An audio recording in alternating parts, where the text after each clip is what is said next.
So if you hadn't got your breakfast, go ahead and get breakfast and find your seats. Otherwise, we're starting without you.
please keep enjoying your breakfast. I just want to be respectful of your time.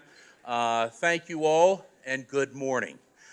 My name's James McCoy, and I work for all of you as the President and CEO of the Forsyth County Chamber. We are grateful to have all of you who are here in person, and I know there's many more of you watching virtually, so thank you all for being a part of today's Annual Economic Development Summit presented by our title sponsor, Beaver Toyota.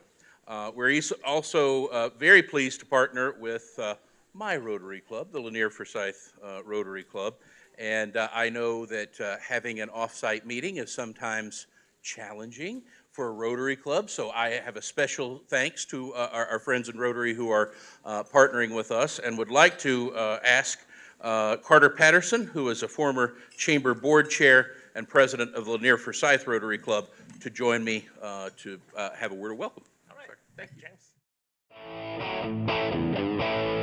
President this year of the Lanier Forsyth Rotary Club. There's 5 Rotary clubs in our county. If you're looking for a service organization, I can think of none better than Rotary, and our club, no matter how many is the strongest club. And we meet on Tuesday mornings at the hospital, and all of you are welcome to seek one of us out if you're interested in joining. We'd love to have you visit at times. Our club is also known for the biggest party in the county, our Derby Party, which is always the first Saturday in May. And last year we raised over $65,000 to give out to local Forsyth County charities. So very, very, very proud of our club.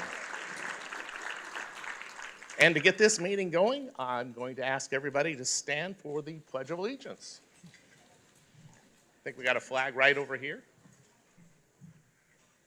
I pledge allegiance to the flag of the United States of America and to the republic for which it stands, one nation, under God, indivisible, with liberty and justice for all. And thank you.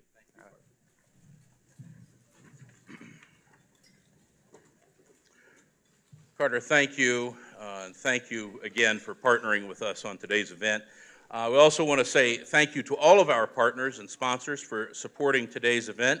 Without your support, this event is literally not possible. Our title sponsor today is Beaver Toyota. Our economic development sponsor is Forsyth County Government. Our host sponsor, Lanier Technical College. Your program sponsor today is Hogan Construction. Our breakfast was made possible by T.D. Farrell Construction Company. The stage is sponsored by McDonald Development.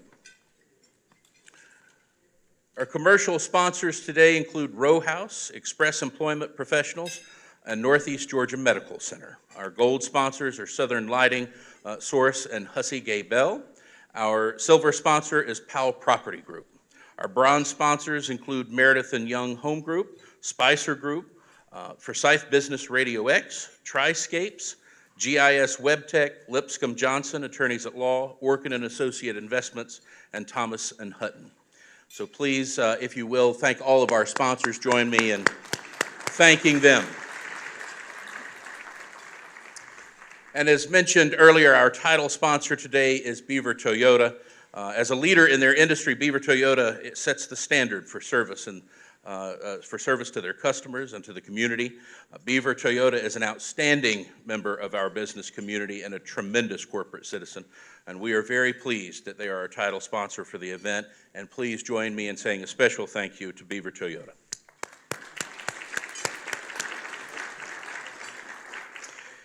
In addition to Beaver Toyota and our partners at Forsyth County Government, I'd like to take a moment and thank our host sponsor today, Lanier Technical College, for the use of the conference center and for their continued partnership. And if you would, let's take a brief pause for a video from Lanier Tech. Lanier Technical College, founded in 1964, opened our Forsyth campus in 1998 with the ever-focusing mission of workforce development. This mission is carried out through our community-based educational and training programs with pathways to great careers and higher education. Lanier Tech has experienced tremendous enrollment growth with a 39% increase over the last 5 years. We pay particular attention to the job placement rate of our graduates, averaging overall placement rates nearing 100% and infield placement rates averaging 95%. The college has focused initiatives on the Forsyth campus, which include current renovation of the exterior and future goals of strengthening our support of manufacturing and the healthcare community. Lanier Technical College, directly serving Forsyth County's workforce development needs since 1998 and looking toward a bright future. Again to Lanier Tech and the whole team. That is a remarkable partnership that we have as a business community with Lanier Tech. We are incredibly fortunate to have thoughtful leaders leading that organization and in the community. I'd also like to recognize elected officials and some special guests that we have with us today. From the Forsyth County Board of Commissioners, Chairman Alfred John, Commissioner Todd Levent, Commissioner Molly Cooper, Commissioner Cindy Mills, and Commissioner Laura Simonson. Please join me in thanking our commissioners for being with us this morning. From our state legislative delegation, Senator Greg Dolezal, Representative-elect Carter Barrett, and Representative Lauren McDonald. Thank you all for joining us this morning. Forsyth County School Board member Kristen Morrissey is here, and we thank you, Kristen, for joining us this morning, representing the school system. Thank you. I believe somewhere in here, the first mayor of Milton, Joe Lockwood, has joined us this morning, and thank you, Joe, for being with us. From the Development Authority, our great partner in economic development, Dr. Joanne Tollison, Matt McClure, retired General Joe Stein, and Grant Schmelk. Thank you all for being with us this morning. Thank you. And an old friend of the chamber, Alex Warner. He is not old by any means, but he is an old friend of the chamber. He was our project manager, our first project manager for existing industry and retention, and he is with us fresh in from beautiful Birmingham, Alabama, and appreciate his being with us this morning. So please, again, let's say a word of thanks to all of our elected officials and special guests, because those partners drive the boat, and we really, really appreciate them. So please join me in saying another thanks. So to kick off our program today, let's look at where our 2022 economic development outcomes stand with still the month of November and December to close out. I'd like to welcome the 2022 Chair of the Board of Directors, Derek Brooks, to share Forward Forsyth's annual report with all of us.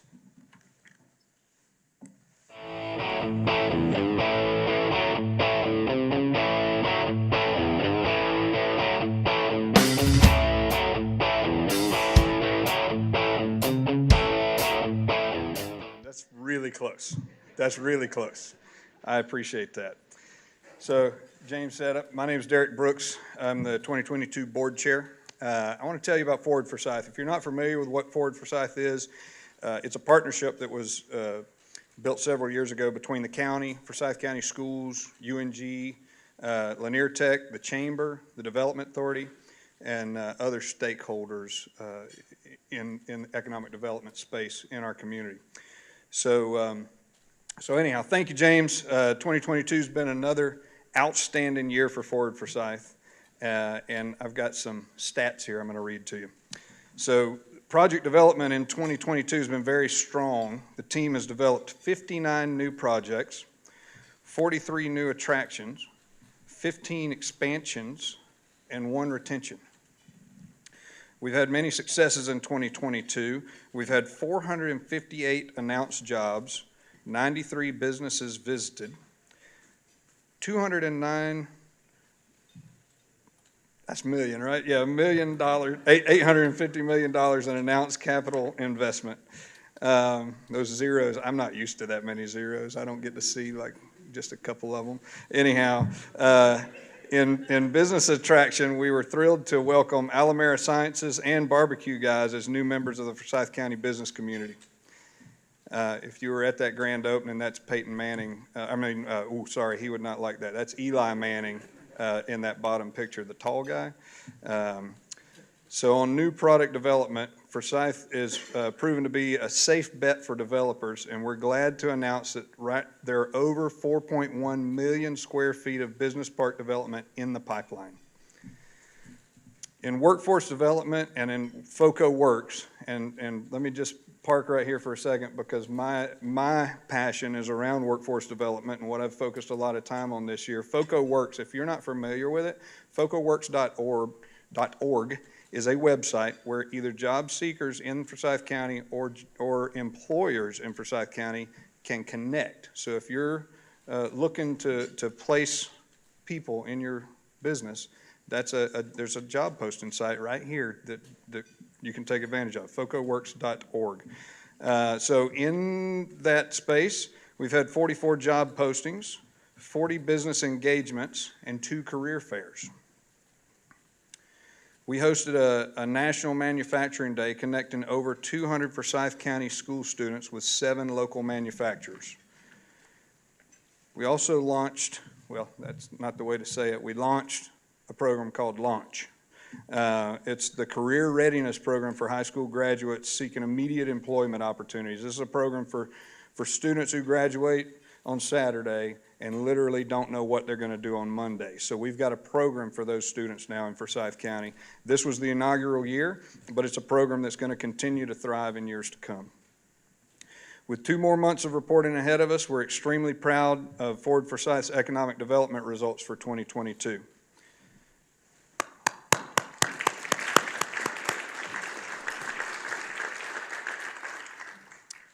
All right, this is kind of a cool thing that we're really excited to announce here at this function.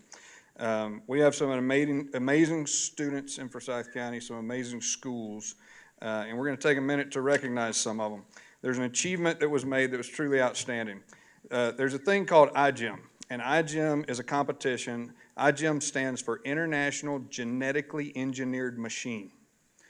All right, I'm just going to say that again so you can process it, because when I read it, I'm like, what? So this is a high school program called iGEM. iGEM stands for International Genetically Engineered Machine. It's a competition. It's the premier collegiate synthetic biology competition in the world. There's 350 teams plus from 40 different countries, and they gathered in Paris, France this past October to share their projects with industry and research specialists. It's a collegiate competition. However, 90 high schools in the whole world are invited to this thing. 90 high schools in the world, 8 of them are from the United States. 1 of them is from Forsyth County.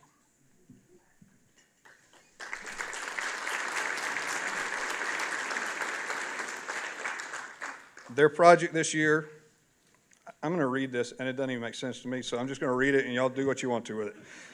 Their project this year created a biosensor blood screening device as an early detection method for coronary artery disease that worked in clinically relevant concentrations.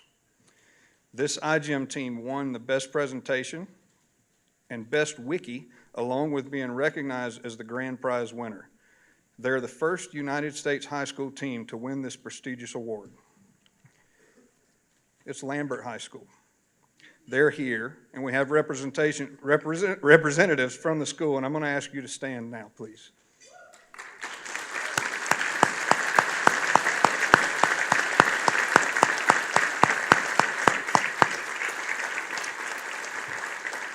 So we have Madhav Gulati, senior co-captain, Manasvi Gupta, junior co-captain, team advisors Janet Standeven and Brittany Cantrell, and of course, Principal Gary Davidson over there at Lambert. Y'all give them one more hand of applause.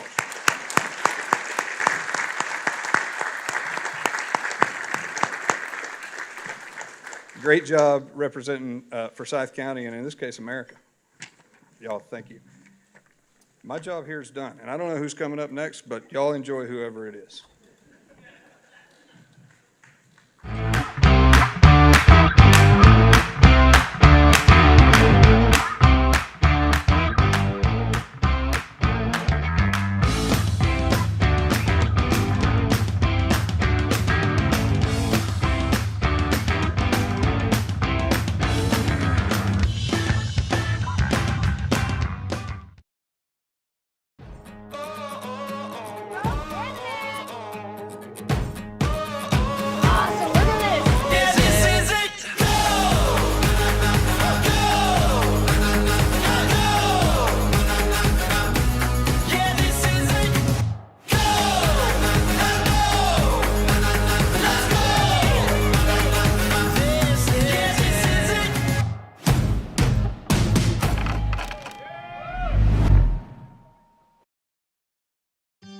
She has her whole life in front of her and already has a world-class heart team behind her. And so does every generation of her family, thanks to Georgia Heart Institute. Every day, our cardiologists, heart surgeons, and vascular surgeons bring breakthroughs that save and improve lives for generations. So whether you need heart care today or in 2073, we'll be here with the very best for your heart. Georgia Heart Institute.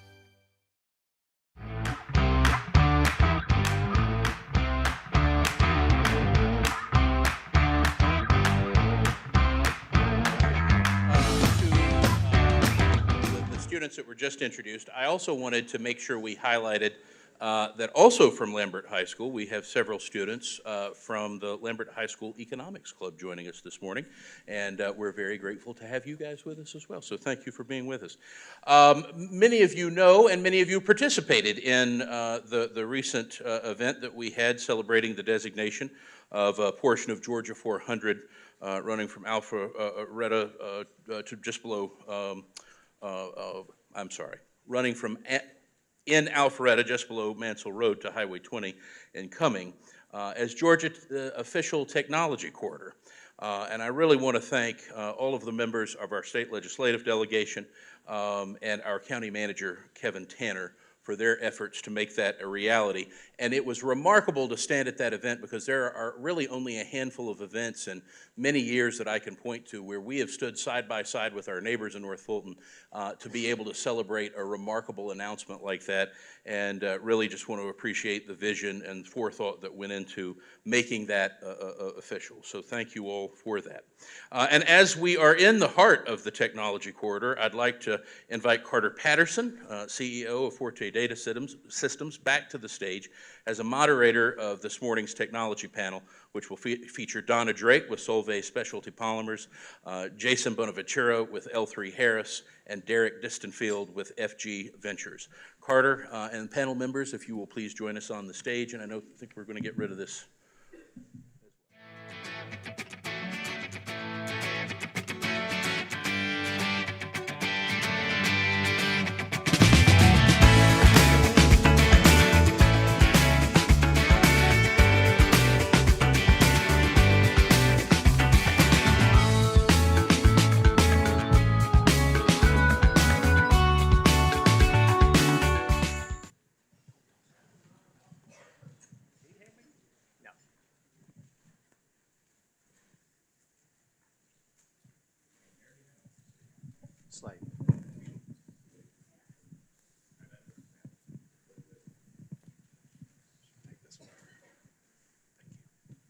Slade Gullich to the rescue.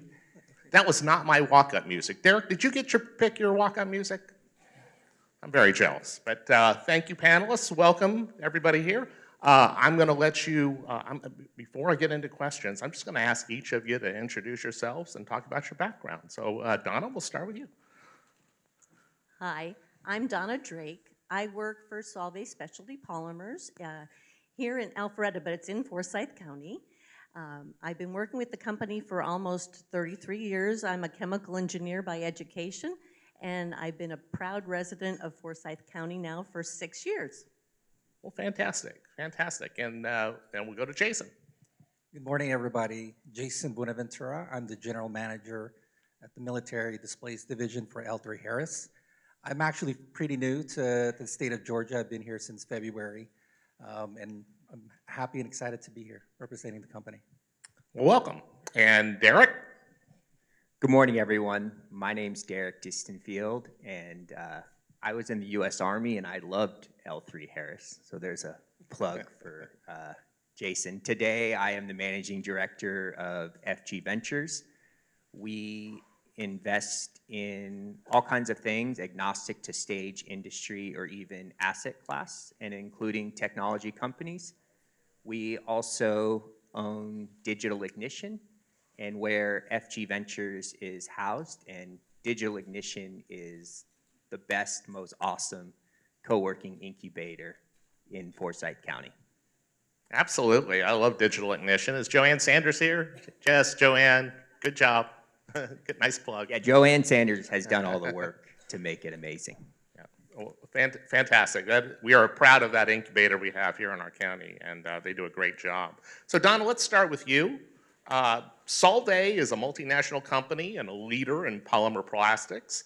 When most people think of technology, they think of software development. That's me.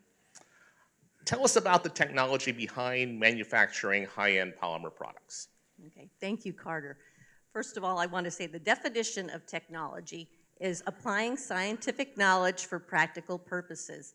And when I think of Solvay and look around, I think we have more than 200 people at our Research and Innovation Center here in Forsyth County. Certainly some chemists, engineers, material scientists, all of those using science for making things better.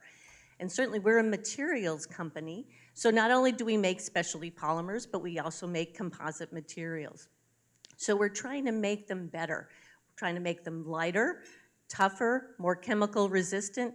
Those are all things that have to do with technology, not only improving the products, but the processes that we work by. Certainly we thrive in certain markets, like automotive, where we're making parts much lighter so they could be more energy efficient. Medical applications, where we can sterilize them again and again. In fact, even using some of our products for hemodialysis membranes. So we're saving lives. We use it for electronics, so the parts in your phone don't break when you drop it. But we're also in aerospace. And one of the really cool things is that Solvay materials were in the recent Artemis launch rocket. So that, it's really cool. But not only are we looking at technologies for today, but we're also looking at technologies for the future. One of the things that we're doing in Alpharetta is building for clean mobility. So we're looking at batteries and hydrogen platform, how we can make things go faster and stronger so that we all feel comfortable when we get into our electric vehicles and make sure that they can get us to Atlanta and back. In fact, the Department of Energy just gave a grant to Solvay and its joint venture partner Orbia, over $178 million as part of an $850 million investment in a PVDF plant right here in Georgia. Now the plant itself is going to be in Augusta, but some of that money is going to flow here to Forsyth County in growth in our research and development center as well as at our administration buildings. So you can see there's a lot of growth in our future in technology. Well, thank you. That seems like, that's a lot to cover there, but that seems like it would require a very specialized workforce. How do you work with the local educational organizations to provide you with the talent you need? And by the way, we've got a table of really smart kids over there. Yes, I see them. But first of all, before we look at recruiting our local people, I want to say that you have to have a company that is good to work for. You have to provide those benefits and pay that are above average, but you also have to have that culture where people feel like they belong and also where they have that joy of what they're doing so they feel good when they go to work. Because how else are they going to share that joy with kids when they come in? In fact, we have a societal actions committee with a very specific subcommittee on education. Just at the beginning of the month, we took a bunch of 5th graders from Midway Elementary to our site and showed them what we did, but we also gave them some hands-on activities to show them that science and technology can be a lot of fun. I guess I'm a geek that way. But certainly, not only do we stop at the 5th graders, but we were also part of the manufacturing day, where we had the students come in and see from the manufacturing and engineering pathways to see that there is a career for them right here in Forsyth County. And Solvay continues to work not just with high schools, but also working with like Lanier Tech for some of our trade skills and researchers, as well as at the University of North Georgia and Georgia Tech, because we have plenty of jobs for the future right here in Forsyth County. Fantastic. I'd be remiss, we're here in an economic development summit, and there's a lot of things that go into economic development, but if the very basic building block of economic development is our school systems. And when we talk about our school system being the best in Georgia, it's because it's the best in Georgia, and it's our #1 economic driver to bring companies like yours into our county. So, good stuff. let's go on to Jason. Jason, L3 Harris is a defense contractor. You guys make electric displays for military vehicles, so technology is in the core of your business model. What makes Forsyth County a good location for your company to thrive and grow? Absolutely. So, one of the things that's, I think, benefited our organization, we've been here since 1997, and we've been able to go and hire very strong technical folks as well as manufacturing folks here within Forsyth. I think it's changed a lot since the pandemic, and so it's definitely been a more challenging environment for us because people are able to go and work at, across different facilities or, different countries or even different states. But the one thing that's very important here, right, the area itself, it's beautiful, it's affordable, and so people who actually want to go in the office that aren't necessarily inclined to be hybrid or remote really want to stay here and work here for us at L3 Harris. And so, I think we've been very fortunate enough that we do have a very strong talent base here to pull from and make our company stronger. So the last, during the pandemic, the last 2 years, we've actually grown by almost 20%, which is surprising given the economic challenge, especially in aerospace with supply chain. But a lot of it is because I think we do have a really good core of people here, and that there's a mission that we have at L3 Harris, I think that really resonates with people. Fantastic, fantastic. All right, Derek, your company purchased Convergent Media several years ago. You still own Convergent, but then you started to transition to the location to Digital Ignition, a co-working location focused on recruiting tech companies. Now you have announced some new plans for Digital Ignition. Please tell us about those plans. Yeah, so Digital Ignition, as I mentioned earlier, is an amazing co-working space. But like the Chamber has done an amazing job creating a collision environment where you bring together executives, corporations, people in technology that collide together, hopefully to expand their businesses and grow from. We want to do the same thing at Digital Ignition, specifically in the technology community. So we've opened Fundamental Global Ventures at Digital Ignition, where we'll be investing in technology companies. We're also going to launch a business accelerator for early to middle stage technology companies, where we will provide them not just the funding, but the network and resources to really grow their businesses and add corporations. And then the other thing that we're doing is we're going to have a technology summit next fall. And we got some great speakers and events coming. We've co-invested with Google Ventures and some other Silicon Valley firm. The co-founder of my company is Joe Moglia, who sold TD Ameritrade to Charles Schwab. And so by combining our networks, we think we can have a great catalytic event at Digital Ignition and really provide the network resources and capital for technology companies to grow, scale, and ultimately hire people right here in Forsyth County and inside the Digital Ignition building. That's fantastic. So what factors have led to all the changes we've seen and we'll see in the upcoming year? Well, I think there's a few factors. One, I read recently that there's, more PhDs per square mile in this area than Silicon Valley has. Is that true? We'll go with that. No, but secondly, what we've seen since the pandemic is kind of a leaving of what once of downtown in cities and wanting to work in areas just like this that Jason was talking about. And so that combination, along with a great community, great talent, and providing the network, capital, and resources that we think we can do at Fundamental Global, will build outstanding technology companies. Very nice, very nice. Jason, electronic engineering and design talent makes up most of your workforce. How do you find that kind of talent in this area? Where in terms of schools do those folks come from? It's funny that you mentioned that. I think this year, since the pandemic is sort of it's starting to wane, we really emphasize trying to increase our network and our footprint within the local schools, right? Lanier, we've engaged them. They actually have a tour coming here in our facility later this year. We've been recruiting heavily at Georgia Tech. We visited Kennesaw University last month. So we really believe, right, the state of Georgia in general has some of the best technical schools, students coming out, and we're going to continue to do so to obviously increase our capabilities within L3 Harris.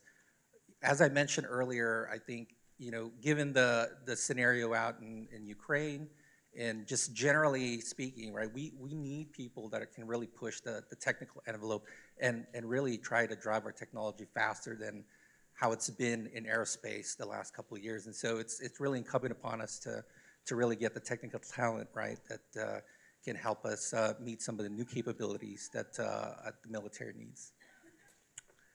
All right, thank you. Donna, your company is located on beautiful McGinnis Ferry Road. We're about to see McGinnis Ferry widened, as well as the new intersection onto Highway 400. How will those changes affect your business? And what, if anything, are you guys doing to plan for those changes? Well, I think we're really thrilled that this is actually happening. I know we've been talking about it for a number of years and that it's finally coming to reality, so I think that's awesome. But I think one of the best first things that we did was to engage the county government. They came to our site to describe the project for us, so that answer all the questions of our employees to kind of minimize any kind of traffic concerns that we may have while the construction phase was going on. And we think that's what's going to be key to our success as we're moving through that, is to get those timelines and communication changes so that we know what's going on. But as a business, we think that we're going to be revising some of our entryways to make it easier to come and go. But I think in the long run, it's going to be a real benefit to our employees, where it's going to give us a safer entrance to our facility. It's going to provide us access to the great greenway of both Forsyth and in Fulton County, where it's going to connect right there. And I think it's going to be great for our people to have the accessibility between Georgia 400 and I-85. So we're really excited for what it's going to do for Solvay, but also for how it's going to help Forsyth County. Those express lanes will be really nice in about 10 years when they get done with them. But those projects all came from the 2014 bond. So, it's almost 10 years after that bond passed. But that's how long these projects take. So, unfortunately, our T-SPLOS did not pass this last election. But, those projects are also ones that are in the long-term future. And with McGinnis Ferry, Highway 20 widening, we're going to have a lot of transportation needs. Jason, I heard you guys have an interesting story about a problem that some interns from the local school system helped you solve. Would you like to talk about? Yeah, absolutely, and it's just a plug. So if anybody are interested in internship opportunities, if you have kids or relatives, cousins, pass your resumes along. We're looking for our internship corps here for the summer coming up. So Carter, one of the things that we really do, I think we really do a good job at L3 Harris, specifically in our division, is make sure that the interns that come in, like no kidding, see the value in what they're actually doing, right? And we have interns across finance, manufacturing, engineering, and one of the things that actually some of our interns developed a couple of years ago was they noticed that in our manufacturing area, when we were developing some of our products, we would have to test them in dark rooms to make sure that the screen itself is within the correct configuration. And so the manufacturers would have to take the product into a cell that was generally in the back of the factory, right, and would take obviously multiple steps or time. And so some of the interns said, hey, why can't we just go and create like a mobile dark room next to each of the cells, so you lessen the amount of walk and time needed to go back and forth. And We started to test that out in a few cells the last couple of years, and now every single cell essentially has this mobile darkroom, and it was because of the intern's idea to try to get some efficiency on our factory floor. Fantastic, fantastic. Derek, you have a lot of experience as a tech investor. In our local 5-year economic development plan, we have an action item to recruit tech investors, such as yourself. Knowing that, what can the local leadership do to help you in your efforts and attract others? I think ultimately tech investors will come when the environment is right. And I think what that looks like is a catalytic environment where there's a collision point or a rally point, as we used to say in the Army, and hopefully that's digital ignition, where there's capital, technology companies, high talent, but also corporations that are involved too. And so everyone's got to play that part. And when everybody is working together like a wheel, that's how you're going to get more investors, more corporations, more technology startups, and it becomes that flywheel effect. And I think we're starting to do that, and we're going to see more and more of it, and I'm excited to hopefully be involved. Fantastic. Well, Donna, Jason, Derek, thank you very much. Thank you. A strong work ethic takes pride in a job well done. This is the kind of person you need. A strong work ethic takes pride in a job well done. This is the kind of person you need. Express Employment Professionals can help because we understand what it takes to hire good people. It takes real people, real interviews. We find good people, matching the right skills for the right jobs. Express knows jobs. Get to know Express.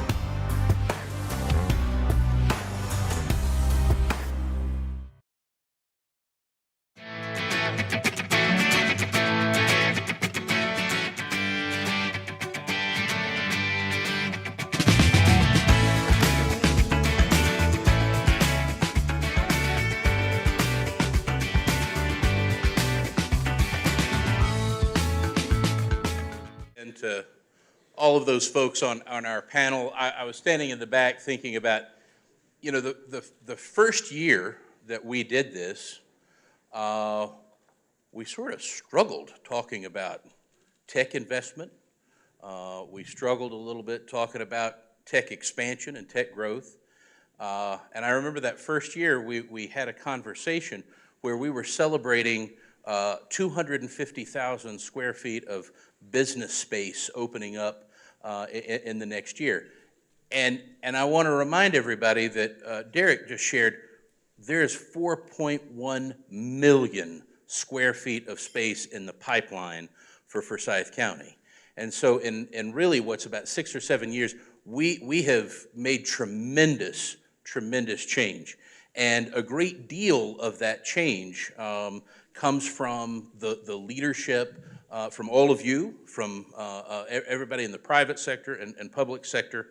And there is probably no greater example of the interest in new investment in our community than it is from our keynote speaker today, Jacob Block, who is the founder and CEO of Passport Springs and Spa. Passport Springs is a 10-acre immersive hot springs venue debuting in Forsyth County in 2023. That's just tick, tick, tick right around the corner. Before launching Passport Springs, Mr. Block led JBBH Holdings, an investment firm and family office in New York, where he focused on recreational real estate ventures and private equity transactions. A graduate of the Wharton School of Business, Mr. Block currently serves on the boards of several nonprofit institutions, including the Port Washington Financial Literacy Project and Shabbat of Manhasset. Please give a warm welcome to Jacob.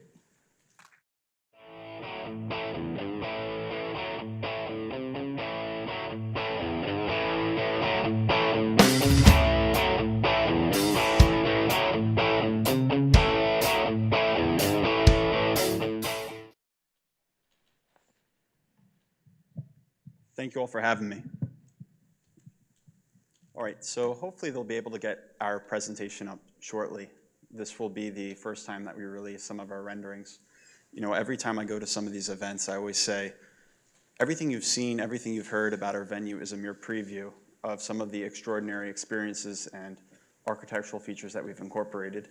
And today you'll be able to see what some of those look like. But again, I'll still note that all of those things are still a preview. These pictures are a preview of what the real-life experience is, but we're going to do as best of a job we can today to show you the scale.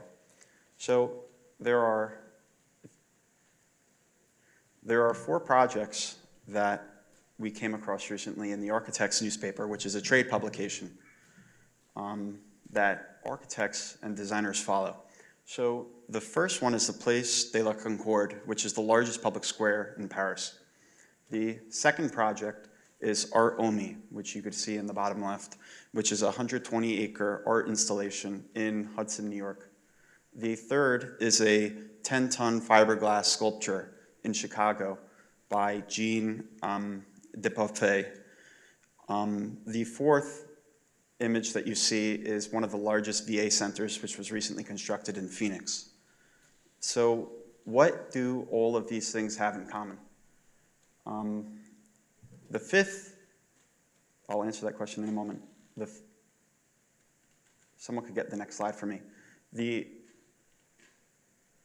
Perfect. The fifth item that was discussed in this article, discussing projects that the Architects newspaper is tracking, was Passport Springs. So again, why? What did all those things have in common? So to answer this question, I'm going to pose another, I'll give another story. So a few decades ago, when I was in college, I took a samba and tango class. This was in order to get a very easy grade, in order to fulfill certain requirements.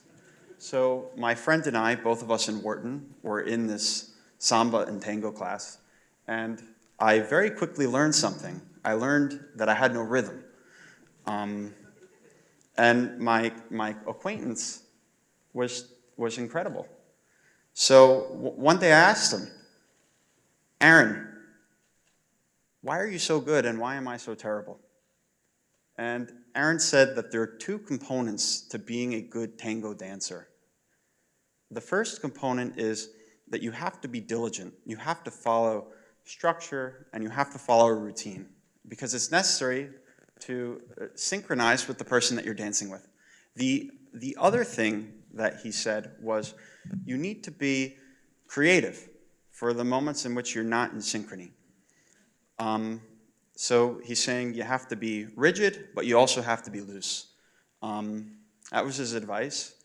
I still did not perform that well in the samba and tango class because it was hard to take his advice of being rigid, but also being loose.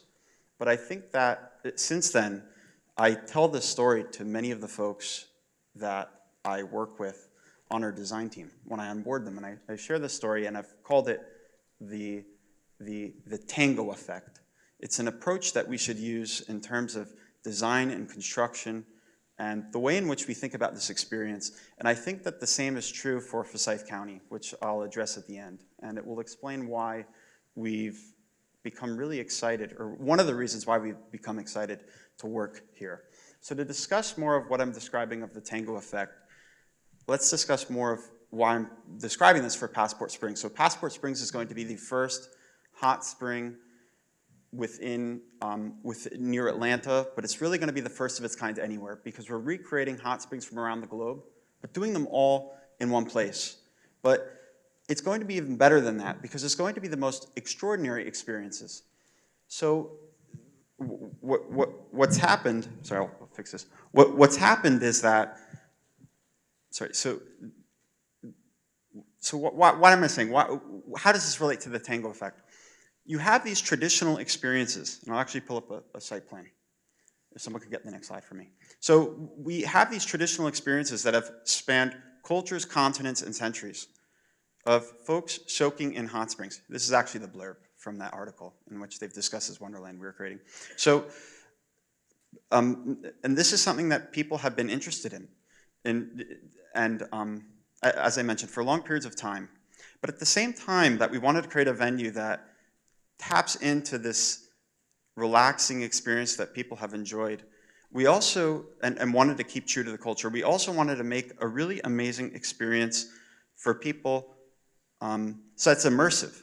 So yes, we wanted to have the traditional aspects of it, and we wanted to make sure it's authentic, but at the same time, we wanted it to be as extraordinary as possible so that you can have a really amazing social and wellness scene. So if someone could get the next slide for me so that we could pull up our site plan. So what am I describing? What really is Passport Springs? So Passport Springs is divided into 4 separate countries. So you can see we have Italy, Israel, Japan, and Costa Rica. The water is the same. We have 25 pools. Each one of the pools has the same mineral content as what you would experience if you were to go to some of these exquisite hot springs. So if you're thinking of Arenal Hot Springs in Costa Rica, which I know some people around this room have been to, we have several pools that have the same mineral content. Or if you've been to the some of the pools in Japan, as I know that I was just speaking with a gentleman from Hogan Construction who has been, we have the same mineral content as them. But to make it as immersive as possible, all of the architecture, landscaping, sights, sounds, smells, and cuisines evoke these places. It really is the same. And I'll show you in a moment what those renderings look like. When you're at the venue, think of it as a mini theme park. This is spread across 10 acres. This is large. I'm going to continue to give, as I show you some of these renderings, I'll give you some points or dimensions on what we actually mean in terms of this scale. So first we have Japan. So when we imagined Japan, we said, let's make an image. This is not a photo, this is a rendering. This is what the outdoor area of our Japan pavilion will look like. So this is what you'll see next year. As soon as you enter Japan, we wanted to have a pool with water chutes and flumes, just as you'd experience as if you were to go to a hot spring in Japan, an onsen. And then what it meant is having bonsai landscaping and having cherry trees in the background. But it also means having some of the similar experiences as what you'd get in Japan. So if you were to look all the way on the left, you could peek into a screened building. And you can, in there, we're going to have a sandbathing experience. So there's an area in Japan in which the sand is really steaming. It's because it's near a volcano. So we're going to offer the same one. So for folks who want the volcanic sandbathing experience, you can do it either in this one region of Japan, or you're going to be able to do it right here in Forsyth County. And then if you say, I want to have some of the food and beverage that you'd get if you were to go to one of these places, you'd want to have a drink. So we have a sake bar and a sushi station. And you can see that underneath that pagoda. And to give you an idea on scale, each one of those floors is about a story tall. So think that that's about a 3-story structure. And underneath that pagoda, you're going to have the food and beverage station that I just described. Now, the next space that we were thinking about was Israel. How do we make a really authentic experience? So we said, well, in order to transition into the space, it needs to look like an old city Jerusalem street. And that's what you're looking at right here. Has the same Jerusalem street, it has the same arches, has the same landscaping with the bougainvillea that's climbing, as you can see on the sides in those arches. You can see the food and beverage area at the end. We have balconies, a French balcony with shutter doors. On the left side, you can see an iron gate over a window. And that window is a preview into the Dead Sea flotation experience. So if we can please go to the next slide. So this is the Dead Sea flotation pool. This is going to be the largest flotation pool in all of North America. It'll be the second largest in the world, second only to the Dead Sea itself. This is a massive room, and this is a large pool. This is, as you can see, this is not a flotation pod. This space, to give you an idea, what's the character of the space? So in the daytime, it'll be like if someone is visiting the Dead Sea. It's very social. It'll likely be folks who are going together and floating. But at nighttime, it will become dimly lit. And then in the corners, you could see we've built in keyhole arches. And those will have chandeliers that emit patterns from the shades onto the corners. So this will be a very dimly lit space. The entire tone changes. And then as you're floating in the center, At night, you'll be able to gaze up to the glass arcade and see the stars. So the next space that we wanted to recreate was Italy. So Italy, we knew we need to have a traditional Roman bathing experience. We need to have we need to have a frigidarium, a tepidarium, a caldarium, so a hot pool, warm pool, and cool pools. And what that meant also is making sure we have gazebos, or making sure that we have Roman-looking columns and frescoes and mosaics that run around the pavilion. To give you an idea on how large the space is, this is just about a fifth of the entire space of Italy. So you could see on the left, in the top left, there's a door that goes outside. More of the experience is outdoor. So not only are there several pools that are underneath that Pantheon, which is an exact 1/3 the scale as the actual Pantheon, there's an even larger space that's outdoors with more pools and cobblestone walkways that people can use as they want to walk between pools. You could see on the side we have a food and beverage area, and that'll also have a pizza oven. And at nighttime, there'll be a gelato station. So the final space that we wanted to recreate was Costa Rica.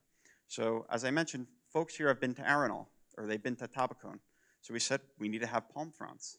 We need to have bamboo-like roof that's thatched. We also need to have a stone bar, just similar to the ones that people experience when they go to Costa Rica. And if we can actually go back one slide, please, or forward one more. Perfect. So when someone goes to a hot spring in Costa Rica, you don't just enter a pool. You walk through a tunnel with really extensive landscaping. And there are also waterfalls that run underneath these bridges that you walk. And we're recreating the same thing. So you could see our palapa with the seating area.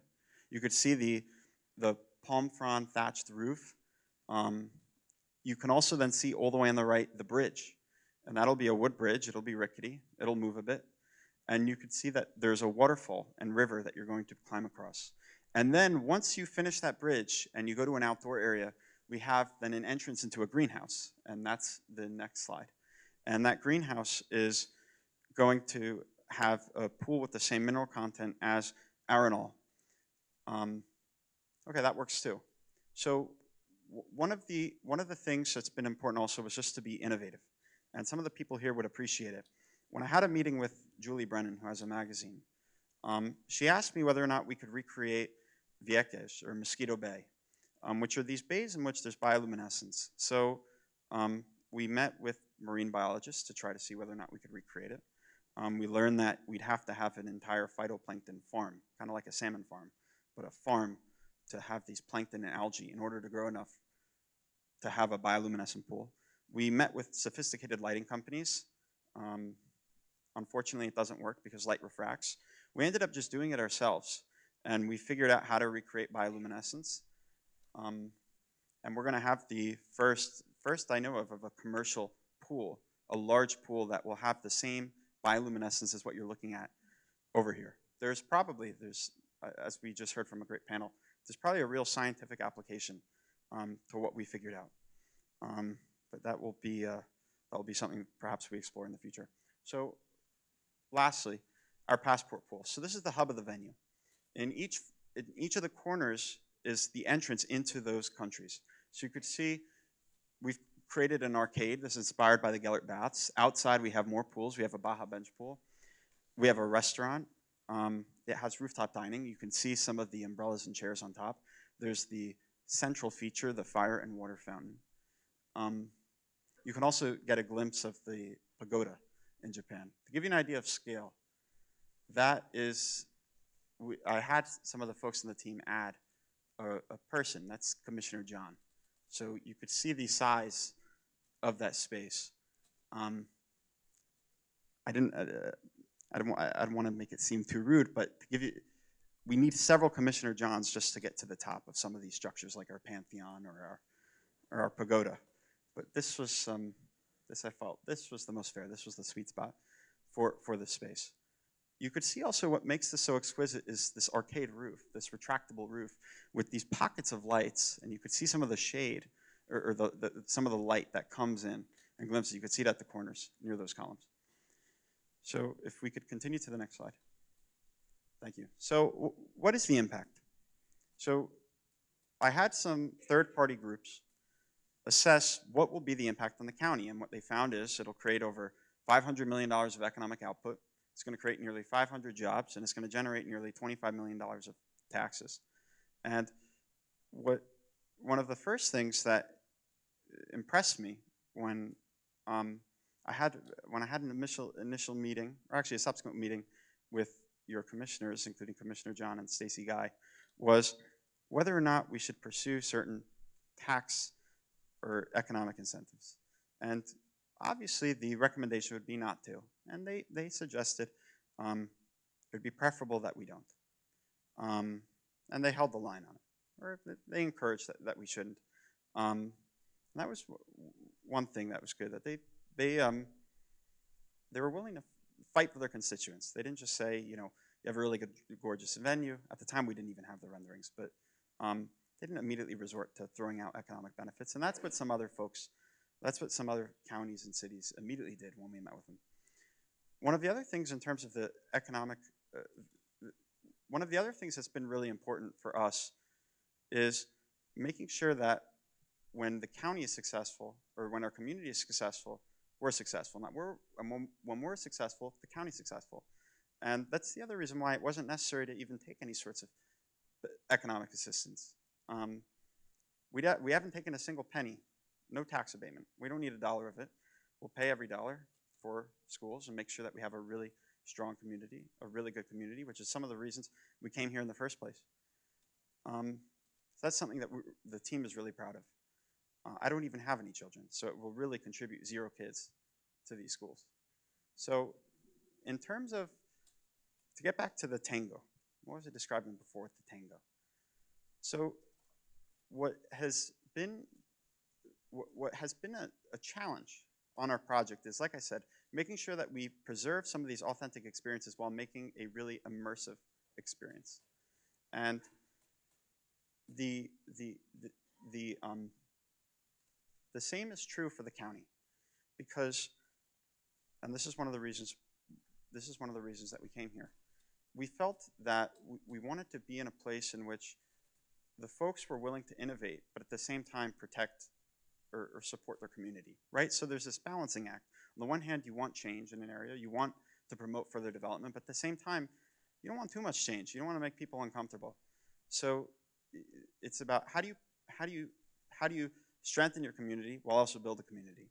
And you see that because you can see the types of innovation that have happened here. You could see, for example, or we just discussed before, or not we had a lovely panel discussing for example, the Georgia 400 Technology Corridor, which is a tremendous step. So that's one of the other acts that have really, it's been something that we feel that the county has emulated what we do on our own team. So if we could actually return to the slides on our team as we wrap this up. We wanted to have a world-class team, but I wanted a team, again, that could do this tango, that could do both. That they could be innovative, but at the same time, they'd have strong experiences. So we're working with designers that have worked on some really extraordinary venues. Volker Gray, I'd say one of the best hot springs that exists right now in the United States, which is Glen Ivy Hot Springs. We have the same operators. You could look at some of their other venues that they've worked on in Las Vegas and so forth, in Las Vegas and Cabo. And then also, while we do have we do have impressive builders alone in this room. I asked actually folks, what do you want me to say? What do you want us to build? Just like I ask people, what do you want to build at the venue? I heard that I should say that Cooper is a really great builder. So the Cooper's in the room, and they are really great builders. I also spoke with a gentleman from Hogan, and I presume they're also good builders. So I want to be fair. In this project, we wanted to make sure that we could also empower folks in the community. And we're going to be working with Winter Construction and as our GC. We're also working with AKA Studio, which is down the road from us in Alpharetta, assisting with some of the architecture. So we wanted, again, to have a team that was truly world-class, but folks that we could push the envelope with right here at home. So now this is just a conglomerate. This is, like in totality, thus far, what we're showing for renderings. We'll release more renderings soon. And so finally, if I'll take 2 more minutes to actually speak about our work thus far in the county. One of the questions that some of the folks asked me, including today when I was walking around this room before the venue, is, why here? Why did you pick here to build this sort of venue? And really, the question should be the reverse, meaning I should be posing the question, why are we building this here? Meaning we're putting in the investment. We're going to be creating this type of economic output that really no other venue per square foot is able to accomplish. And then especially a type of upscale impact. Really an impact, a type of experience that doesn't exist anywhere. It's really extraordinary. So there are a few elements to it. One are some of the ones I already alluded to of what we saw in the area and how it was similar. The model that the county was using was similar to the model that we were using.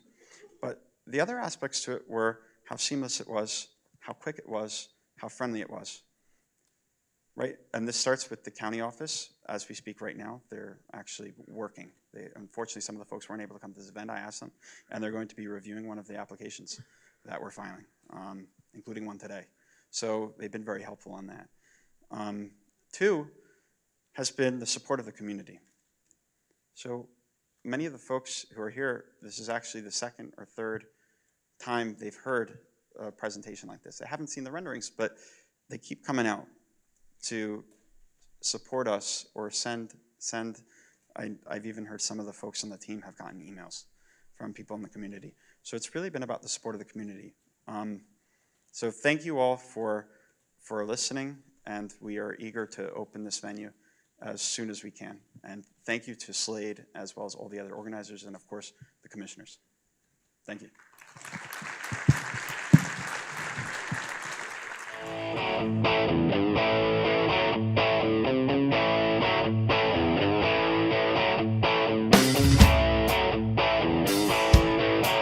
Jacob, you should know that this room, and I want to say this as a pledge today, everyone in this room is here to help make you successful. And your success is our success. Thank you for the investment in this community. Thank you all for helping to make this happen, and really appreciate your investment, your work. This is a team sport, and the tango reference is very good. It's one that I'll be thinking about quite a bit, because that's what it is. It's working with the private business community, our public partners, with the Development Authority, and commissioners, and our schools, and no one, you can't be successful and go it alone. Not all that long ago, I was attending a meeting that Georgia Power had hosted, and they had a consultant do analysis, not just around Georgia, but around the Southeast through the Southern Company, of what are the primary elements that make communities great at doing economic development. And there were really 2 primary factors. One was leadership.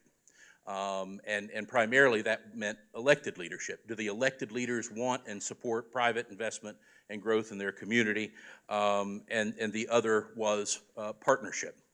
Are those elected leaders, are those public entities willing to partner with the private business community, willing to partner with others to make that happen?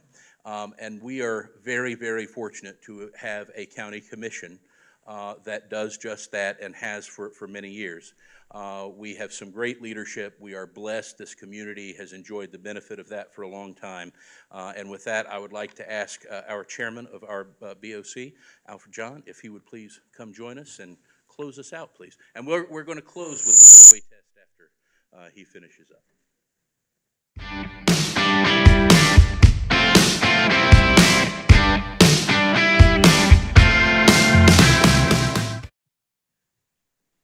Tough acts to follow when you have such talent coming up on the stage before me. Before I begin my closing remarks, I gem young people. Nice to see you again. If you folks haven't been a part of Principal for a Day, I would strongly encourage you to do that next year. That's what opened my eyes to what the iGEM young people do. And if you hadn't heard it before, they beat out 350 other college and high school teams around the globe. And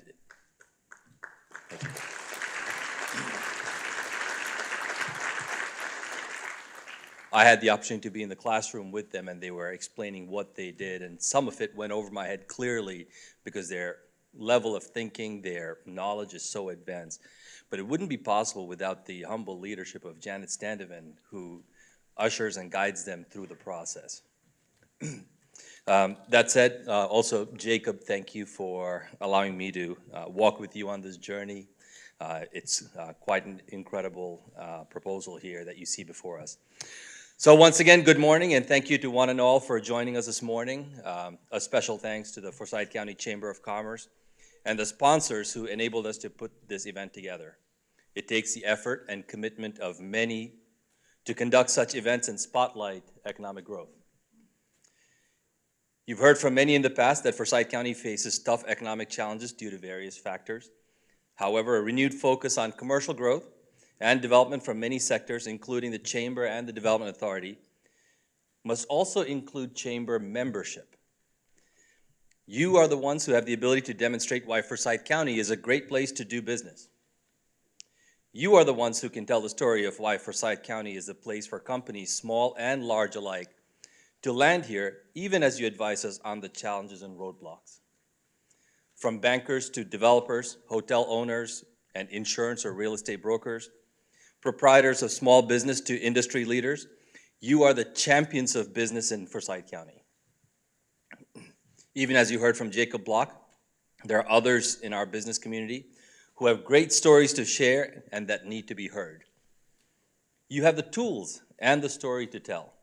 And if you don't, we have the means, the resources, and abundant data to formulate the story of how wonderful Forsyth County is to live and work. The play part is yet to come, but some of us are hard at work in that arena as well. It is my sincere desire that the regular membership of the Chamber, the average Joe, takes a more active role in working with us to bring good commercial development to the county, even while we foster growth in existing businesses. The county commissioners and staff, the school system, the Chamber board and staff, the Development Authority, and other groups stand ready and willing to lead and support these endeavors. I would like to thank you once again for investing your time this morning and effort into our community, and Forsyth County is better because of you. Have a wonderful day, and may the holiday season and Christmas be a safe and blessed one for you and your families. Thank you, and have a great day.